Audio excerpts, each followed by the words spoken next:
দুদিনের টানা বর্ষণে ত্রিপুরা জুড়ে ভয়াবহ বন্যা পরিস্থিতি। ভারী বৃষ্টির জেরে রাজ্যের একাধিক জেলা জলমগ্ন হয়ে পড়েছে। ইতিমধ্যেই বন্যার জলে ডুবে এক যুবকের মৃত্যু হয়েছে। গৃহহীন পড়েছেন সেখানে কয়েক হাজার মানুষ। বহু ঘরবাড়ি ক্ষতিগ্রস্ত হওয়ার পর বিঘ্নিত স্বাভাবিক জনজীবন। টানা বৃষ্টির জেরে উত্তর ত্রিপুরা জেলা সেখানে ধর্মনগরে জুড়ি নদী ফুলে ফেঁপে উঠেছে। আর সেই নদীতে পড়ে শুভম দেবনাথ নামে এক যুবকের মর্মান্তিক মৃত্যু। এদিকে ঊনকোটি জেলায় মনু নদীর জলস্তর ক্রমাগত বৃদ্ধি পাওয়ায় কৈলাসহরের একাধিক নিচু এলাকা এবং রাস্তাঘাট প্লাবিত হয়েছে। প্রশাসন সূত্রে খবর, পরিস্থিতি মোকাবিলায় রাজ্য জুড়ে ইতিমধ্যেই 22টি ত্রাণ শিবির খোলা হয়েছে। আর সেখানে 434টি পরিবারের প্রায় 2589টি আর সেখানে জন মানুষ আশ্রয় নিয়েছেন। ঝোড়ো হাওয়া এবং বৃষ্টিতে রাজ্যের প্রায় 300টি বাড়ি ক্ষতিগ্রস্ত হয়েছে। সবচেয়ে বেশি প্রভাব পড়েছে ধলাই, খোয়াই, গোমতী জেলায়। ইতিমধ্যে ত্রিপুরায় বজ্রবিদ্যুৎ সহ ভারী বৃষ্টির জন্য 5 দিনের ইয়েলো অ্যালার্ট জারি করেছিল ভারতীয় আবহাওয়া দপ্তর। গত দুদিনের টানা বর্ষণে ত্রিপুরা জুড়ে বন্যা সহ একেবারে ভয়াবহ পরিস্থিতি সেখানে শুরু হয়েছে। ভারী বৃষ্টির জন্য জলমগ্ন রাজ্যের একাধিক জেলা। ইতিমধ্যেই বন্যার জলে ডুবে এক যুবকের মৃত্যু হয়েছে। দেখতে পাচ্ছেন একেবারে জলে ভাসমান গোটা এলাকা জুড়ে যেন নদীগর্ভ পরিস্থিতি।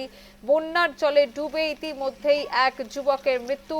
গৃহহীন হয়ে পড়েছেন কয়েক হাজার মানুষ। ত্রিপুরা সেই ছবি উঠে আসছে, কয়েক হাজার মানুষ গৃহহীন। ইতিমধ্যেই কিন্তু প্রশাসনের তরফ থেকে সেখানে চলছে ত্রাণ থেকে শুরু করে একাধিক কার্যকলাপ, অর্থাৎ নিরাপদ স্থানে সরিয়ে নিয়ে যাওয়া হচ্ছে। বিপর্যয় মোকাবিলা বাহিনী রয়েছে। পরিস্থিতি মোকাবিলায় রাজ্য জুড়ে 22টি ত্রাণ শিবির খোলা হয়েছে। ইতিমধ্যেই বন্যার জলে ডুবে এক যুবকের মৃত্যু হয়েছে। গৃহহীন হয়ে পড়েছেন কয়েক হাজার মানুষ। বহু ঘরবাড়ি ক্ষতিগ্রস্ত হওয়ার পর বিঘ্নিত স্বাভাবিক জনজীবন। মুসলধারে তো বৃষ্টি হইতেছে কালকের থেকে, আর আস্তে আস্তে নদীর জলটা অনেক বাইরে গেছে। এই উজানে অনেক বৃষ্টি হইতেছে, এই যে খবরও পাইছি। প্রশাসন থেকে আগে তো যে এসডিএম সাহেব আসলো ঘন্টায় ঘন্টায় একটা রিপোর্ট দিত, বিপদ সীমার আশেপাশে জল আইলে, এতে পাবলিকের অনেক সুবিধা হইতো। তখন তো কোনো আমরা রিপোর্ট পাই না, যেমন সোশ্যাল মিডিয়ায়, ফেসবুক, হোয়াটসঅ্যাপে কোনো রিপোর্টই পাই না। আগের এসডিএম তো এগুলি দিত। আমি প্রশাসনের কাছে অনুরোধ করতেছি যে এই রিপোর্টগুলি পাবলিকের কাছে পৌঁছানোর জন্য, যাতে পাবলিকের সুবিধা হইব। আর যদি বন্যার পরিস্থিতি খারাপ হয়, আগের থেকে যাতে কোনো আগের থেকে হয়, এই আমরা জানানো হয় বা পাবলিকের যাতে কোনো সমস্যা না হয়, এর লেগে প্রস্তুতি লয় যাতে সরকারের কাছে, এটাই আমার অনুরোধ। ধলাই এবং গোমতী জেলার কিছু অংশে এই বন্যা পরিস্থিতি ভয়াবহ আকার ধারণ করেছে।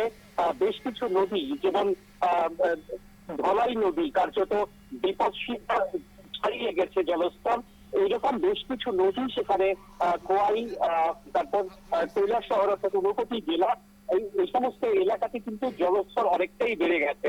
এবং এই ক্ষেত্রে বেশ কিছু প্রায় 2,500 মতো লোক আছে যারা শরণার্থী শিবিরে অংশগ্রহণ করেছেন। প্রশাসনের পক্ষ থেকে দাবি করা হচ্ছে যে যেখানে যেখানে জলস্তর বেড়েছে এবং বন্যা পরিস্থিতি তৈরি হয়েছে, সেই জায়গার মধ্যে প্রশাসনের পক্ষ থেকে যাবতীয় ব্যবস্থা গ্রহণ করা হয়েছে।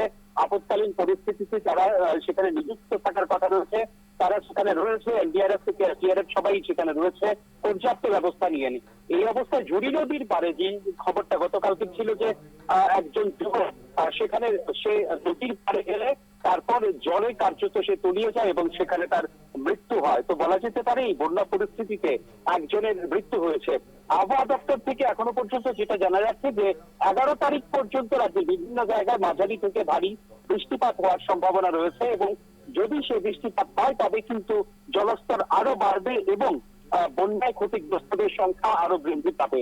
যেমনটা জানা গেছে যে রাজ্যের বিভিন্ন জায়গায় 7 থেকে 11 সেন্টিমিটার পর্যন্ত ভারী বৃষ্টির সম্ভাবনা রয়েছে।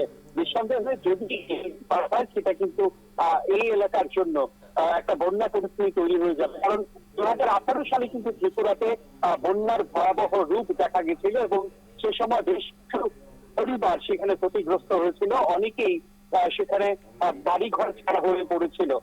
কিছু কিছু এলাকায়, বিশেষ করে ধলাই জেলা, ঊনকোটি জেলায় মূলত সেই আশঙ্কাই কিন্তু এলাকার লোকজনদের মধ্যে তৈরি হয়েছে।